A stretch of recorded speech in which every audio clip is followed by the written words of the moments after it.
ಉಗ್ರರ ದಾಳಿ ಕೇಂದ್ರ ಸರ್ಕಾರ ಕೆಲ ನಿರ್ಧಾರವನ್ನು ತೆಗೆದುಕೊಂಡಿದೆ. ಆದರೆ ಇನ್ನೂ ಕಠಿಣ ತೀರ್ಮಾನವನ್ನು ತೆಗೆದುಕೊಳ್ಳಬಹುದು. ಬೆಂಗಳೂರಿನಲ್ಲಿ ಗೃಹ ಸಚಿವ ಪರಮೇಶ್ವರ್ ಈ ಸ್ಟೇಟ್ಮೆಂಟ್ ಕೊಟ್ಟಿದ್ದಾರೆ. ಕೇಂದ್ರದ ನಿರ್ಧಾರದ ಬಗ್ಗೆ ನಾನು ಮಾತಾಡೋಕ್ಕಾಗಲ್ಲ. ರಾಜ್ಯದಲ್ಲಿರುವ ಪಾಕಿಸ್ತಾನಿಯರನ್ನ ವಾಪಸ್ ಕಳಿಸ್ತಾರೆ. ಬೆಂಗಳೂರಿನಲ್ಲಿ ಗೃಹ ಸಚಿವ ಪರಮೇಶ್ವರ್ ಈ ಸ್ಟೇಟ್ಮೆಂಟ್ ಅನ್ನು ಕೊಟ್ಟಿದ್ದಾರೆ.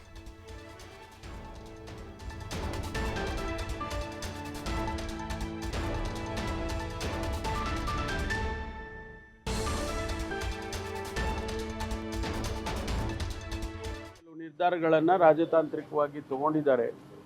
ಇನ್ನೂ ಹೆಚ್ಚು ಕಠಿಣವಾದಂಥ ನಿರ್ಧಾರಗಳನ್ನು ಮಾಡಬೇಕು.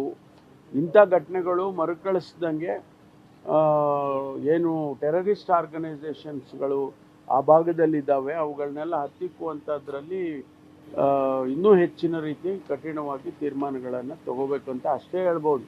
ಯಾಕೆಂದರೆ ಕೇಂದ್ರ ಸರ್ಕಾರದ ವಿಚಾರದಲ್ಲಿ ನಾನು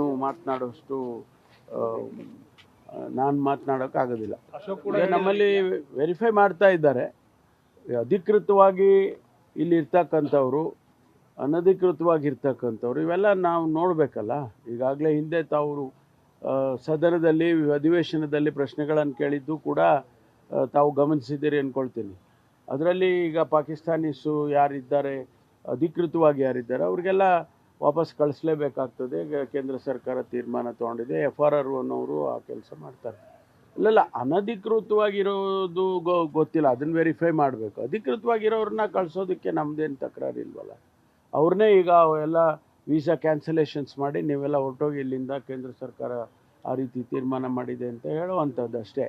ಅನಧಿಕೃತವಾಗಿರೋರನ್ನ ನಾವು ಹುಡುಕ್ಬೇಕಲ್ಲ, ಅದನ್ನು ಹುಡುಕ್ತಾರೆ. ಈಗ ಸದ್ಯಕ್ಕೆ ಪಾಕಿಸ್ತಾನಕ್ಕಷ್ಟೇ ಆ ತೀರ್ಮಾನ ಆಗಿರುವಂಥದ್ದು. ಕೇಂದ್ರ ಸರ್ಕಾರದ